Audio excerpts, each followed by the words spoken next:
नमस्कार दोस्तों, स्वागत है हमारे यूट्यूब चैनल एग्ज़ाम सिटी में। बात करेंगे UP triple S C NM 9212 में 7189 के नियुक्ति पत्र के लेटेस्ट अपडेट को लेकर। तो इससे पहले अभी तक हमारे यूट्यूब चैनल एग्ज़ाम सिटी को आप लोग सब्सक्राइब नहीं किए हैं तो प्लीज़ सब्सक्राइब कर लीजिए, साथ में बेल आइकन प्रेस कर लीजिए ताकि हर लेटेस्ट वीडियो के नोटिफिकेशन आप सभी को मिलते रहें। तो UP triple S C NM 9212 में 7189 के नियुक्ति पत्र को लेकर के जो सुप्रीम कोर्ट में सुनवाई होनी है, 14 को सुप्रीम कोर्ट में सुनवाई होगी। आप लोग परेशान ना हो इस बात को लेकर कि सुनवाई नहीं होगी। सुनवाई लगभग 99% श्योर है कि सुनवाई होगी और ये भी श्योर है कि पहले ही सुनवाई में केस फाइनल हो जाएगा। तो क्यों सुनवाई होगी, क्यों कैसे फाइनल होगा, इसी सब बिंदुओं पर बात करने वाले हैं, चर्चा करेंगे इस वीडियो के माध्यम से।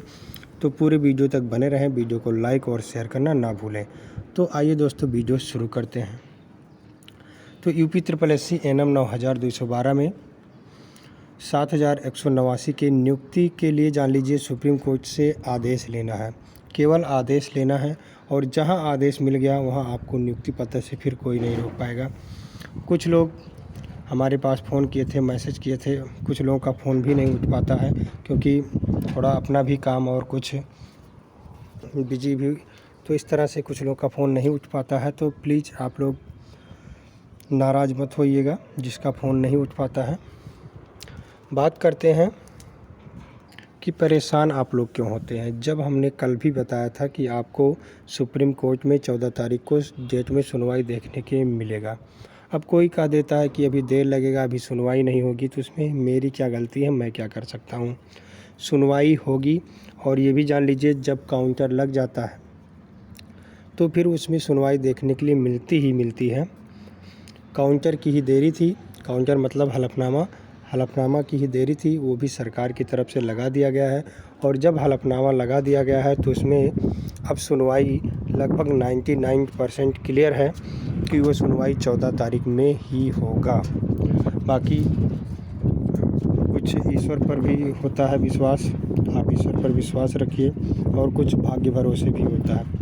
तो आप लोग परेशान ना हो, 99% श्योर है कि सुनवाई 14 में ही होगा और केस पहले ही सुनवाई में फाइनल भी हो जाएगा। जिस प्रकार से डबल बेंच में पहले ही सुनवाई में केस फाइनल हो गया और सरकार जीती, उसी प्रकार से सुप्रीम कोर्ट में पहले ही सुनवाई में केस फाइनल होगा, सरकार जीतेगा और आप सभी को नियुक्ति पत्र भी मिलेगा।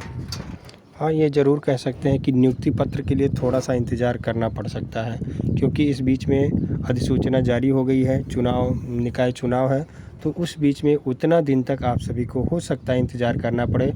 और यदि सुप्रीम कोर्ट का आदेश हो जाएगा तब तो करना ही करना पड़ेगा, इसमें कोई दिक्कत नहीं, क्योंकि ये नया चीज़ नहीं है, ये पुराना ही है, लेकिन सुप्रीम कोर्ट के आदेश के अनुसार ही हो पाएगा। यदि आदेश नहीं होता तो फिर जैसे 1 महीना 2 महीना बीता वैसे 10 15 20 दिन 25 दिन और बीत जाएगा। इसके लिए आप लोग परेशान ना हो, लेकिन ये ज़रूर बता दें कि सुप्रीम कोर्ट में सुनवाई 14 को ही होगी। लाल साहब का ऑडियो आप लोगों ने सुना होगा, वो भी कह रहे हैं कि 14 को सुनवाई होगा। वो केस के बारे में ज़्यादा ही कुछ जानते हैं क्योंकि उन्होंने केस लड़ा है, एनएम भर्ती का ही केस उन्होंने आगे लड़ा है।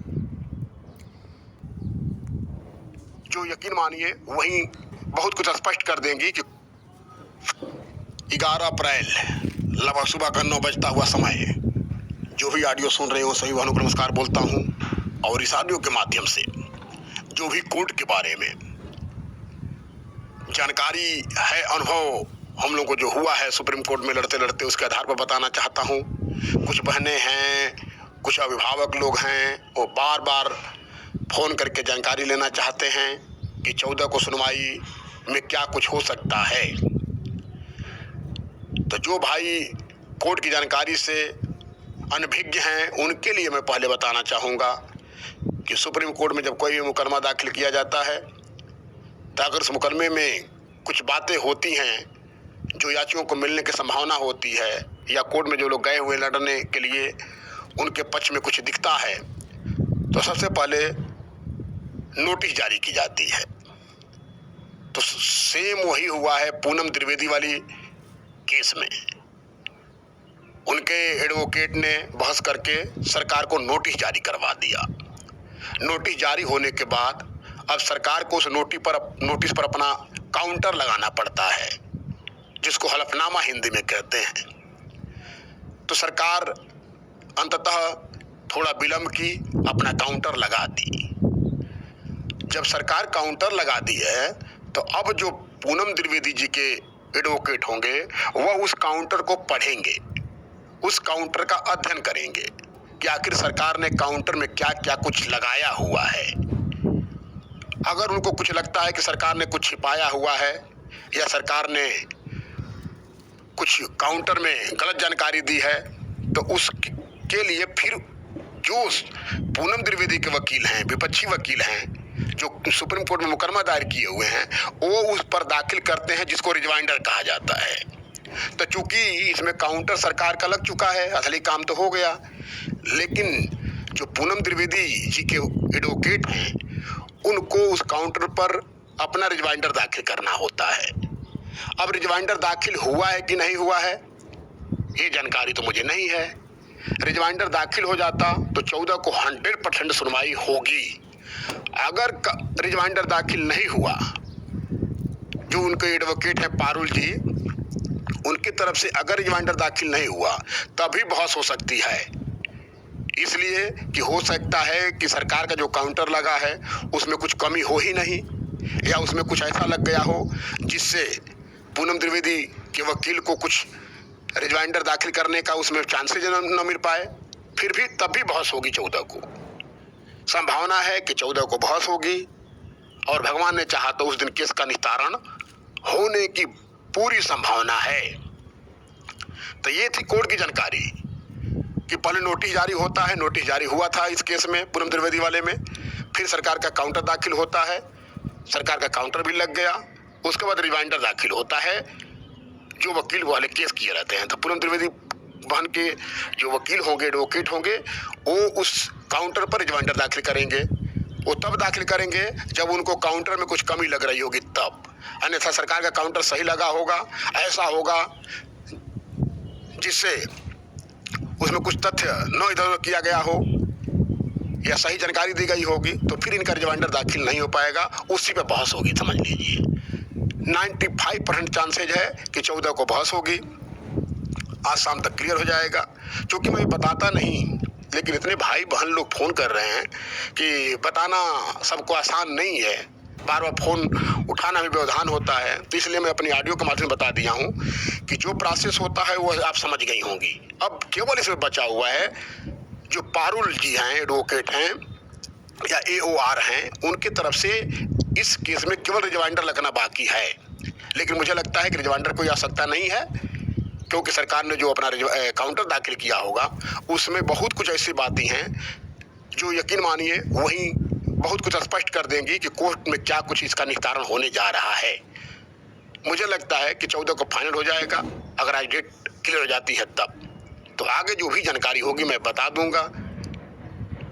जो बताने में अगर कहीं से टूटी हो गई होगी, क्योंकि कोर्ट की जो जानकारी थी उसको मैं अल्प शब्दों में बताया हुआ हूँ कि क्या क्या प्रोसेस है, और जो जानकारी अगर कहीं से मिलेगी तो बता दूंगा। लेकिन अगर कहीं जानकारी बताने में अनभिज्ञ रहा हूँ या गलत जानकारी दे दिया हूँ, उसके लिए क्षमा मांगता हूँ। जय हिंद, जय भारत। बिल्कुल, जैसा कि आप लोगों ने देखा कि लाल साहब ने आप सभी को सब कुछ अच्छे से बताया है, तो सरकार का काउंटर 6 तारीख की डेट में ही लग चुका है। अब यदि सब कुछ सही होगा काउंटर में, जैसा कि जानते हैं आप कि EWS की जो सीट है वो सामान्य को दे दी गई थी और वो नियम के तहत दी गई थी, उसमें आयोग कोई घपला या कोई धांधलेबाजी नहीं किया था। तो वही धारा उनको दिखा दिया जाएगा, वो सब कुछ स्पष्ट किया गया होगा आयोग की तरफ से, फिर उसमें रिमाइंडर लगाने की कोई ज़रूरत नहीं पड़ी होगी। तो आशा करते हैं कि सुनवाई होगी, और आशा ही नहीं पूरा विश्वास है हमें, तो 99% उम्मीद है कि विश्वास की सुनवाई 14 तारीख को होगा और फाइनल होगा, और सरकार के ही वकील जीतेंगे, सरकार ही जीतेगा, और आप सभी को नियुक्ति पत्र जल्द से जल्द मिलेगा। बाकी आप लोग परेशान ना हो, कोई कुछ भी वीडियो बनाता है सुनवाई नहीं होगा या 2-4 महीने बाद होगा, तो तो उससे आप लोगों को परेशान होने की ज़रूरत नहीं है।